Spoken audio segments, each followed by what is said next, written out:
여러분, 선불교 역사에서 아마 가장 유명하면서도 또 가장 알쏭달쏭한 이야기가 하나 있습니다.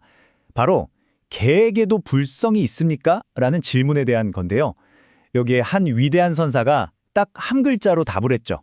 바로 무, 없다 라는 뜻입니다. 오늘은 몽산 화상의 법어를 통해서 이 거대한 수수께끼의 의미가 대체 뭔지 한번 파헤쳐 보겠습니다. 자, 모든 건 정말 단순한 질문 하나에서 시작됐어요. 그런데 그 대답이 정말 선불교 전체를 뒤흔들어 놓았습니다.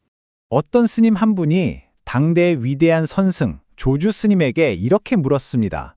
스님, 저 개에게도 깨달음의 본성, 그러니까 불성이 있습니까?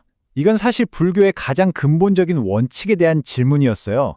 모든 존재는 깨달을 수 있다는 바로 그 대원칙 말이죠. 사실 불교 가르침대로라면 답은 너무나 명확하죠. 예, 있습니다. 이게 정답이거든요. 왜냐하면 꿈틀거리는 벌레 한 마리에게도 불성이 있다고 가르치니까요. 당연히 있다고 대답했어야 맞습니다. 바로 그렇기 때문에 조주선사의 다음 한마디가 그야말로 충격 그 자체였던 겁니다. 조주의 대답은요, 딱 한 글자였습니다. 무, 없다. 아니, 모든 생명에게 불성이 있다는 그 대원칙을 그냥 정면으로 깨부숴버리는 그런 충격적인 한마디였던 거죠. 자, 바로 여기서부터 우리의 진짜 탐구가 시작되는 겁니다. 아니, 도대체 왜 조조선사는 없다고 했을까요? 이 무라는 화두는요, 우리에게 정답을 알려주려는 게 아닙니다. 오히려 우리한테 거대한 물음표, 하나의 거대한 퍼즐을 던져주는 거죠. 그럼 이 퍼즐, 이걸 화두라고 하는데요. 이 화두를 대체 어떻게 다뤄야 할까요? 일단 한 가지 확실한 건 머리를 써서 분석하는 방식은 아니라는 겁니다. 그럼 진짜 방법은 뭘까요?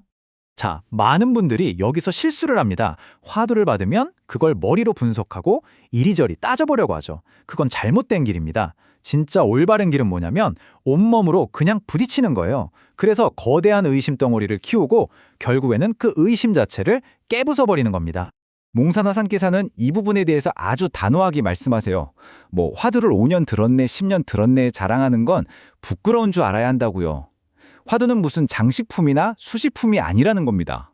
아주 짧은 시간 안에 끝장을 보기 위해 사용하는 날카로운 도구라는 거죠.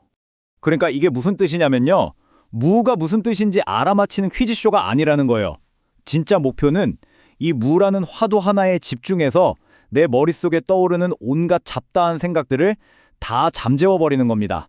마치 시끄러운 소리를 더 큰 소리로 덮어버리는 것처럼요. 그래서 결국엔 아무것도 모르는 순수한 모름의 상태, 바로 거기로 들어가는 게 핵심입니다. 자, 이 모든 수행을 움직이는 엔진, 그 동력은 바로 의심입니다. 근데 이건 우리가 평소에 하는 그런 시시콜콜한 의심이 아니에요. 온 존재를 뿌리채 흔들어버리는 그런 거대한 물음이죠. 의심, 즉 거대한 의심이라고 부릅니다. 이게 뭐냐면 처음에는 아니 조주는 왜 무라고 했을까? 이렇게 머리로 시작된 질문이 점점 커져서 나중에는 머리를 떠나 온몸 전체로 퍼져나가는 거예요.